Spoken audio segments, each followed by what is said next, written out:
we competed our butts off. I don't think we were offensively very intelligent in the second half. We had situations where we fouled three-point shooters twice. And then the free throw disparity in the second half, you got to be really, really good to overcome that, and that was very challenging. Obviously, look, your two leading scorers shoot a combined 5 for 29 or something like that. You're not going to overcome that a lot either. I mean, was there something going on that they were doing, or is it just...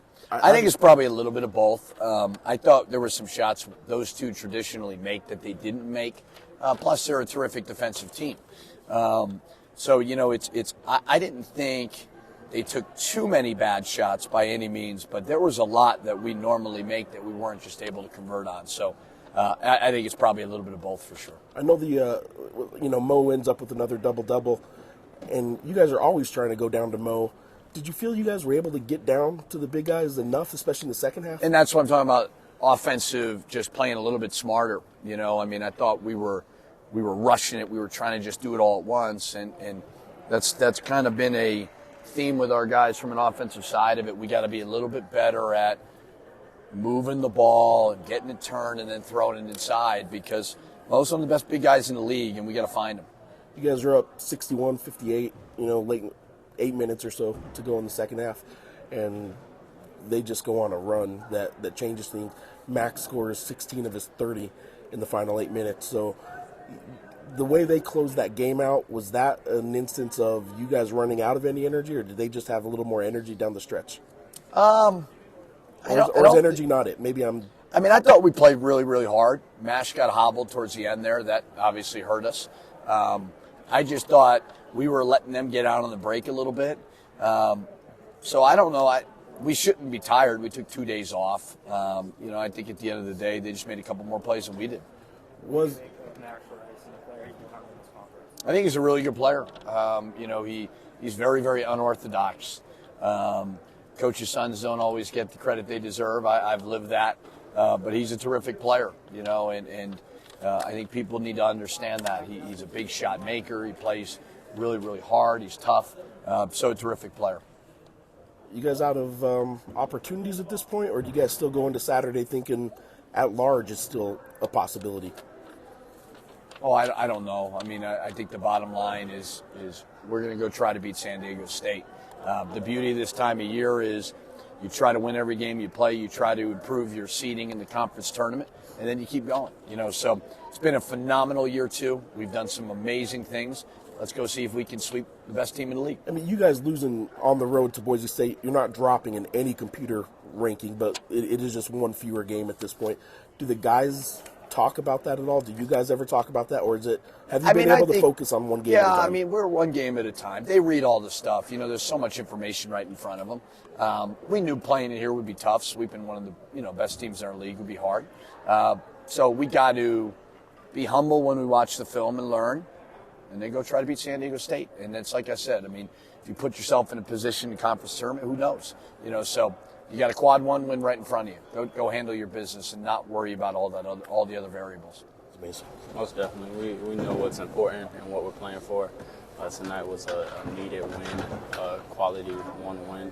So it's tough, to go on the road and lose this way. We were the tougher team for 20 minutes, and they were the tougher team for 40 minutes. You guys don't usually have – look, when you have two of the top 5 scorers in the league in Jalen and Jamal, like the two of them having the same off shooting night, they combined for 5 for 29. And I'm not asking you or putting you on the spot to try and single out teammates, but they are two of the top 5 in the league. Can you guys overcome? Can the rest of you guys – are you guys able to overcome when both of them have that kind of shooting night? I believe so. They're confident and they're going to keep taking shots, and I would love for them to keep taking shots. It's just about getting the right shots and getting to your spot through the flow of the offense. So no matter what the flow is through the game, if they're off or they're on, we just need to continue to play as a team. You got coaches talked about a little bit about like maybe in the second half you guys weren't playing smart offensive basketball. It wasn't a lack of effort, it wasn't a lack of energy, but at times maybe weren't playing the smartest of offense. Did you feel that at all? Were you guys making some bad decisions down the stretch? Yeah, we were just playing a little quick, letting our offense go to defense, and then they score, and we try to come get a quick one back instead of trusting what coaches says and what we have within ourselves. So just side to side is what we definitely lacked on the offensive end. Just think this place tonight, obviously, the pit at its best is still what it is, but like you guys are getting arenas like this, when you play at places. And what do you think of the environment tonight? Yeah, it was my first time playing here, and Boise fans definitely showed up. They did not disappoint. It was loud in here. It's one of the top venues I've definitely played in. Max Rice goes for 30, scores 16 of them in the final 8 minutes.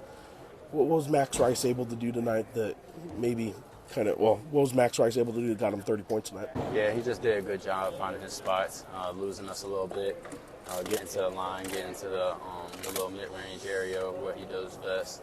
So, yeah, Max definitely hurt us tonight. We would like to shut him down a lot more, but he's a good player, and he did what he did. He's a little unorthodox, right? Like, he's not just a shooter. I saw him back you down at one point, kind of what a Hunter Maldonado tries to do to a lot of people. Like, he did a little bit of everything. And I know at the pit, like, he was hitting just crazy shots. So is there one way to go at a Max Rice? Like, what's the game plan against a Max Rice when he can do a little bit of everything? Definitely run him off the three-point line because he has range anywhere when he steps in half court. But he's definitely not athletic. He's not the fastest guy, but he's he's a veteran, and he knows how to use his angles on the offensive end very well. And he knows how to, pick apart defense with transition and, just running the floor and losing his guy. What do you guys got to do to bounce back? It's not a huge, quick, or what was it, 3 days, I guess, turnaround. You guys, number 22, San Diego State, coming into a sold-out pit. Last really big opportunity of the regular season in terms of postseason resume. What do you guys got to do to be ready for that? We need to watch the film, find the good in this loss, and just flush it and get ready for San Diego State. We played very confident. We played hard. It just didn't go our way down the stretch. So we're going to bounce back and go get San Diego State.